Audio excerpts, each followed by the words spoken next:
Hello everyone.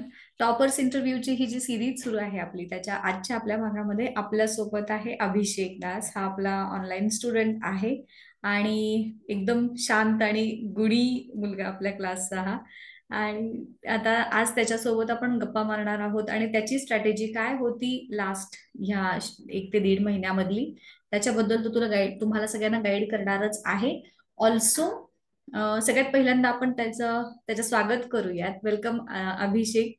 आणि तू subject wise आणि overall percentage tenth मध्ये तुझे थोडेसे सांगशील का मुलांना काय होते? नमस्कार, माझं नाव अभिषेक आहे. मला टेन्थमध्ये 88% भेटले आणि मला त्यामध्ये सर्वात जास्त सायन्समध्ये भेटले, जे आहे 94. Thank you to Akshata ma'am for that. मला मॅथ्समध्ये 89 भेटले. मला इंग्लिशमध्ये 79, मराठीमध्ये 83, हिंदी हिंदी आणि फ्रेंचमध्ये मला 86 भेटले आणि सोशल स्टडीजमध्ये मला 93 भेटले. ओके, सो तू अगेन एक अपवादात्मक असा केस झाला की सोशल स्टडी मध्ये भरपूर मार्क मिळणारा तू एक, जसं की आपली प्रिव्हियस इंटरव्ह्यू जो झाला त्यामध्ये पण त्या मुलीला 99 मार्क्स होते, अपूर्वाला. तू तसाच एक एक्सेप्शनल केस निघालास. सो स्पेसिफिकली मला तुला विचारावं असं वाटेल की सायन्स आणि SST जो आहे आपले, तर त्याच्यासाठीच तुझी स्ट्रॅटेजी किंवा ओव्हरऑल तू गायडन्स काय करशील मुलांना? SST मध्ये लाईक मला सप्टेंबरपर्यंत माझा एकही सब्जेक्ट पूर्ण नाही झालेला. सो माझ्या आईने मला घेतलं आणि बोलले की आता तुला कोणता एक तरी सब्जेक्ट पूर्ण करायचा आहे. सो आम्ही दोघे बसलो आणि बघितलं की हिस्ट्री किंवा जिओग्राफी कोणतं आपण पूर्ण करू शकतो. सो बघितलं की हिस्ट्री खूप इझी आहे, म्हणून मी हिस्ट्री घेतला आधी. आणि ती मला दररोज आई मला 2 तास निदान तरी घ्यायची जिओग्राफीसाठी. आणि जिओग्राफी इज नॉट लाईक तुम्हाला काही कॉन्सेप्ट समजून घ्यायचे, इट्स फक्त तुम्हाला ते पूर्ण चॅप्टर लर्न करायचं आहे. तुम्हाला तुमचं जे टेक्स्टबुक आहे ते एकदम थॉरीली झालं पाहिजे. सो दररोज आई मला घेऊन बसायची, प्रश्न विचारायची एकदम थॉरली, लाईक मला तोंडपाठ झालेलं आहे सर्व. सो मी सप्टेंबरमध्ये ते घेतलं करायला. 2 महिन्यात माझं पूर्ण जिओग्राफी झालेलं. आई माझी प्रॅक्टिस घ्यायची त्याची.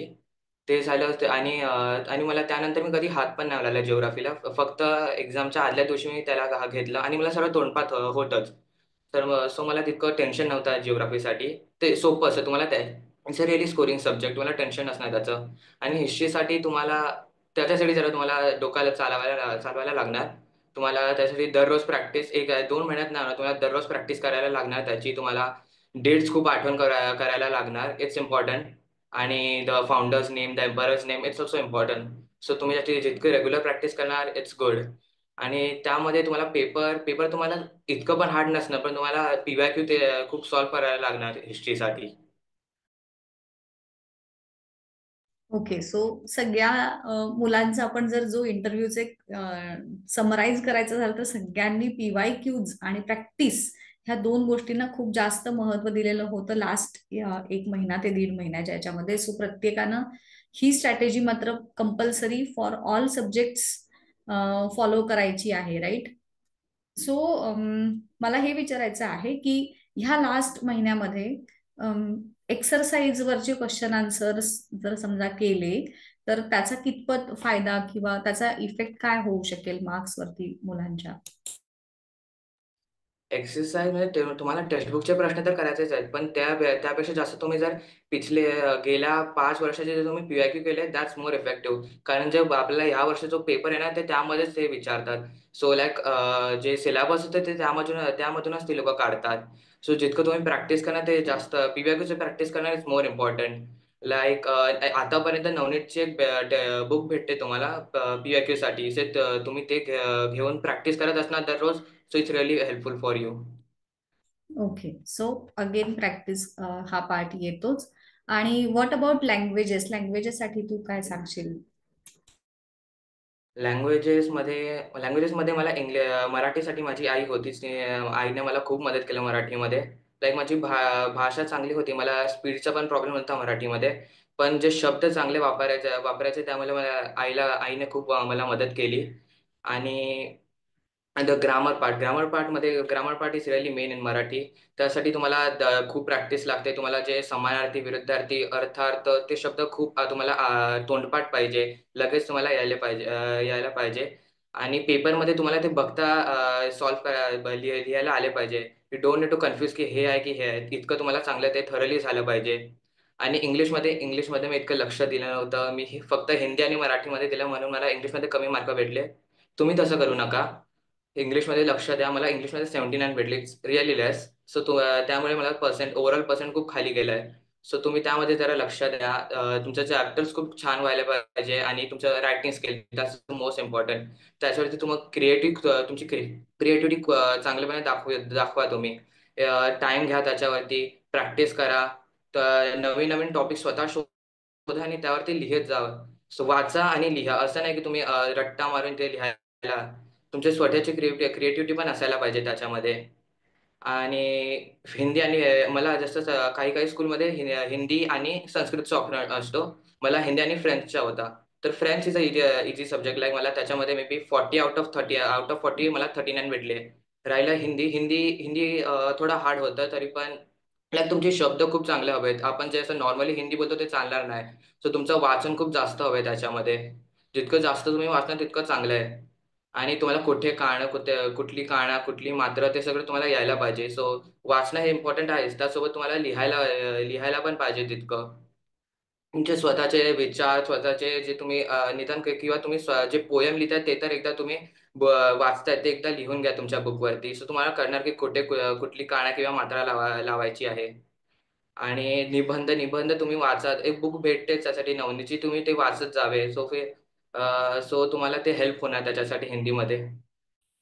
ओके. सो आता ह्या लास्ट मंथ जो राहिलेला आहे त्यात सगळ्याच सब्जेक्टसाठीच तू म्हणजे जसं की टाइम टेबल असेल किंवा सेल्फ स्टडीचा वेळ असेल, काय केलं तुम्ही शेवटच्या महिन्यात? कारण शाळा तरी बऱ्यापैकी नसते ह्याच्यामध्ये आणि बराचसा वेळ तुम्हाला सेल्फ स्टडीसाठी अवेलेबल असतो. तर तुम्ही असं काही शेड्यूल बनवलं होतं का? किंवा इव्हन डाएट असेल, रेस्ट असेल, रिक्रिएशन असेल, म्हणजे ह्या सगळ्यातून आपलं थोडंसं मेंटल स्ट्रेस पण येतो तो रिलीव्ह करण्यासाठी. सो त्या केसमध्ये तू काय काय केलं होतंस? शेड्यूल म्हणजे आय डोंट बिलीव्ह की तुम्ही टाइम अनुसार शेड्यूल बनवणार सो इट विल वर्क. मला ते वाटत नाही का. बिकॉज यू डोंट नो काय येणार तुमच्याकडे दुसऱ्या दिवशी काय होणार तुमच्यासोबत. You may have emergency. So I don't believe on that. It's better तुम्ही असं बनवा की आजच्या दिवशी ह्या वीकमध्ये माझं इतकं चॅप्टर व्हायला पाहिजे. इतके माझे सब्जेक्ट 50% किंवा 30% तरी जायला पाहिजे. लाईक माझ्या दिवसात असं असायचं एक चॅप्टर निदान तरी माझा रिव्हिजन करून तो जायचा. ऑन दिस पिरियड तुमचे सर्व सब्जेक्ट पूर्ण झाले पाहिजे आणि this will be a revision period. So मी प्रत्येक दिवशी 2 सब्जेक्टचे एक चॅप्टर तरी रिव्हिजन करायचो. आणि रिक्रिएशनसाठी मी संध्याकाळी 1 तास निदान बास्केटबॉल खेळायचोच. It's important. तुम्ही पूर्ण 24 तास तुम्ही अभ्यास नाही करू शकत. Your mind needs some recreation. It's needs rest. And of course sleep. You need sleep. Like जे माइंड आपण पूर्ण दिवशी काम करतो ते डोक्यात सर्व एकदम चांगल्यापणे राहण्यासाठी डोकं आपण पूर्ण रिफ्रेश करून परत चालवण्यासाठी आपल्याला एक झोप एक नेसेसरी गोष्ट आहे आपल्यासाठी. आणि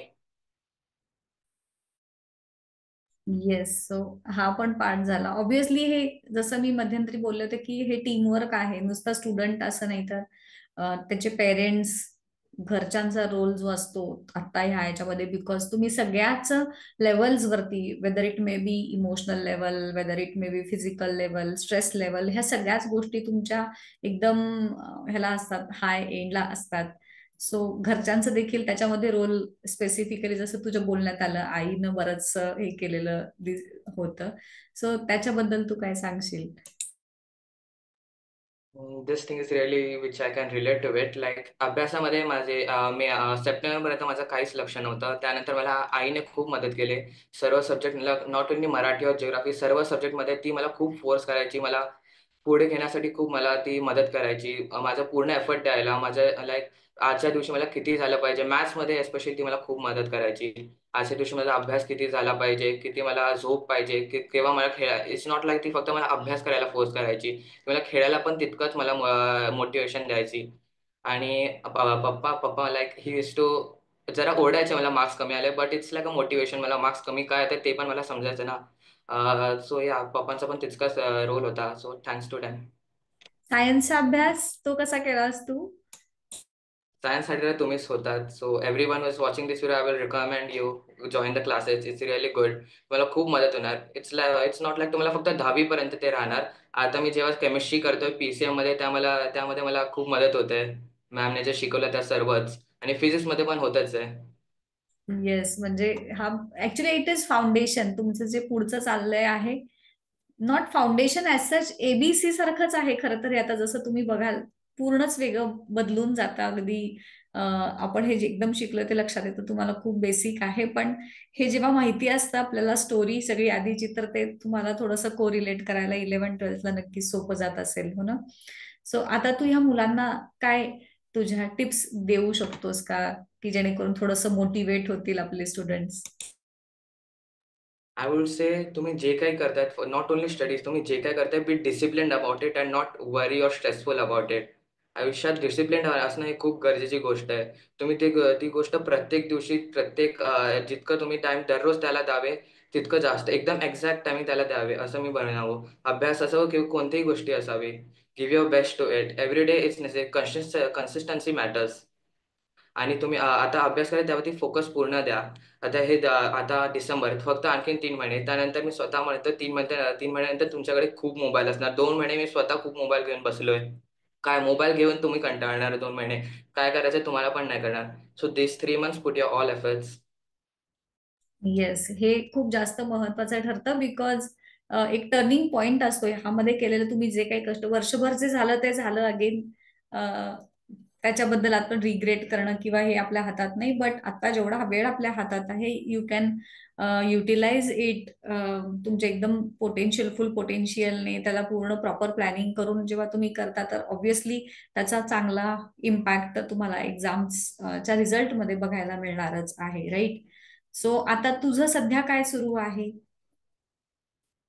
सध्या तरी मी JEE प्रिपरेशन करतोय PCM घेऊन.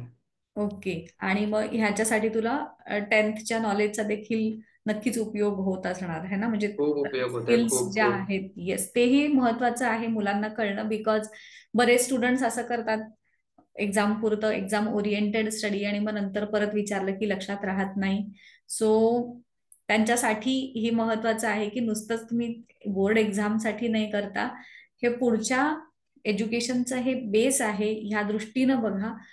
नक्कीच तुम्हाला त्याचा पुढं फ्युचरमध्ये देखील बेनिफिट होणार आहे, राईट?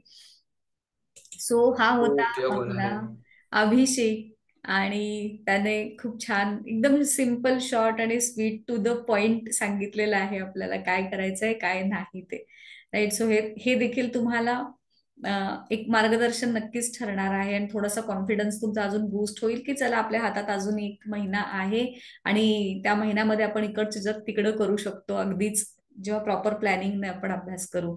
सो चला, कामाला लागूयात आता. अजून एक एक एक लास्ट इंटरव्ह्यू मे बी आपला उद्याच्या ह्याच्यामध्ये येईल. आणि मग तो, एवढे इंटरव्ह्यूज आय थिंक या मुलांना सफिशियंट आहेत बूस्ट करण्यासाठी, अभ्यासासाठी. थोडंसं तेही लागतं हळूहळू मध्ये मध्ये मध्ये, त्यामुळे तो डोस एक मिळूनच जाईल. सो थँक्यू सो मच अभिषेक, तुझा व्हॅल्युएबल टाइम. बरेच दिवस झालं चाललं होतं आपलं खरं तर, की एकदा तुला वेळ होता एकदा मला नाही, असं काहीतरी काहीतरी. सो तो आज फायनली जुळून आला. खूप छान म्हटलं अभिषेक, आणि तू स्वतःहून अप्रोच झालास ही एक कौतुकाची गोष्ट आहे. त्यामुळे त्याबद्दल thank you so much. Thank you ma'am. Bye.